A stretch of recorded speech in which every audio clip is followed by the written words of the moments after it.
Okay, good morning everyone. So before we begin, I want to ask you all a question.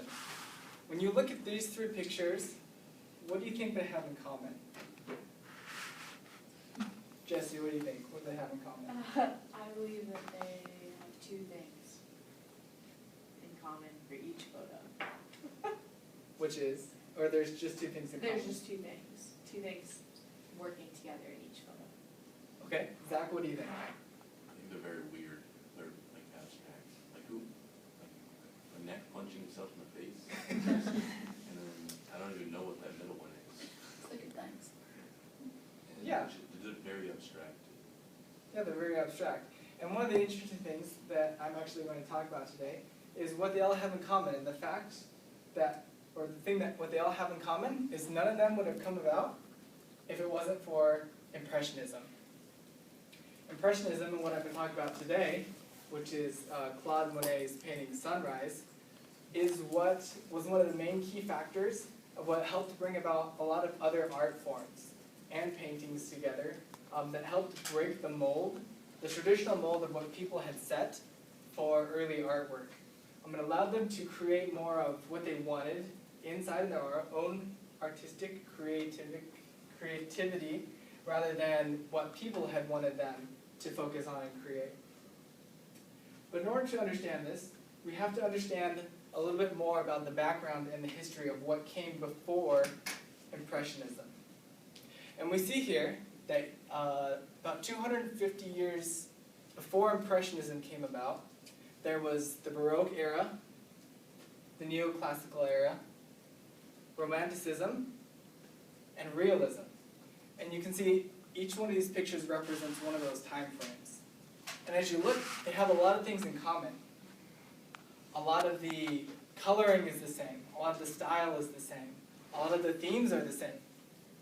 And that kind of got ingrained in society, and society kind of got stuck in this rut of what art should be until Impressionism came about. And you can see this artwork, which came from the early Impressionistic era, is a whole lot different than the artwork we see here. We see that the color is a lot different. We see that the themes are a lot different.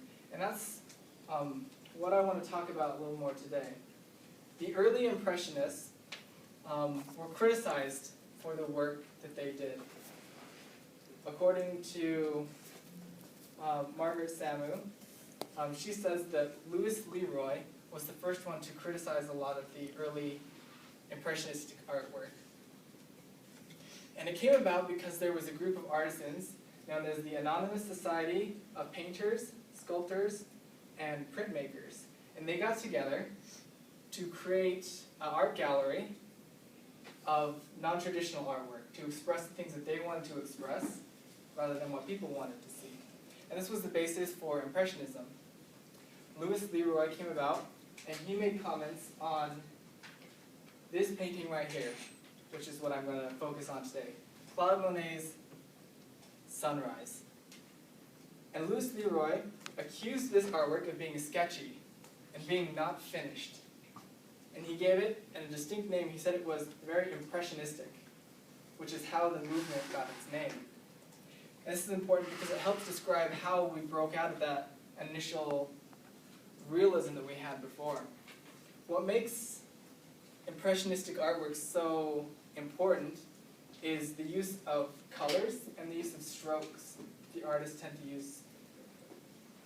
Margaret Samu also goes on later to say that Impressionist artwork uses short brushstrokes. As you can see here, a lot of the brushstrokes are short and they're kind of unblended together.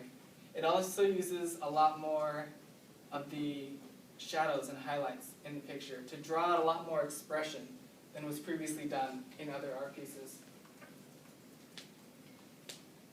And that's what helped break the mold to what we had seen before. Because also the themes had changed in early artwork. You see this is of a sunrise and there's a lot of boats. And we see in this top picture up here that there's a bridge in it. Richard Boyle says that when you carefully study Impressionism, the subject matter reveals a lot more of an industrial presence. You see that a lot of the scenes focus more on factories. They focus a lot more on railways. and on haystacks even, or as opposed they were more focused on people before. Another defining factor of Impressionism is that they weren't realistic, like I said before. They weren't so centered on what people wanted to see. Much like this is not focused at all on people, just what the artist wanted to express in of himself. And this is what helped change the world, because it helped shape and help artists express what they wanted to do. You see here in this picture, which is a more modern piece, that has almost nothing to do with the early art pieces. And it's what helped artists break out. Winberg says, the changes caused by the Impressionists also led to a significant increase in the importance of innovativeness as a means of differentiating paintings and a constant innovation as a characteristic of the industry. To become successful, a group had to be recognized as a group of innovators. So these first early Impressionistic artists, like Monet, were the innovators of their time to help people realize that there was differences in the world and people could express their thoughts. And this is why it's so important that we understand Impressionism. Because if it wasn't for Impressionism, we wouldn't have had Pointillism. We wouldn't have had the deviant art, digital art that we have today. We wouldn't have things in music anywhere from screamo to emo music, where we can express the things that we desire and we can express the facts and the things that we have, rather than what people wanted to hear and what critics said was supposed to be popular for that time. And that's why Claude Monet's picture, Sunrise, is an important art piece that we all need to realize, because it helped us break out and express ourselves through thought. Thank you.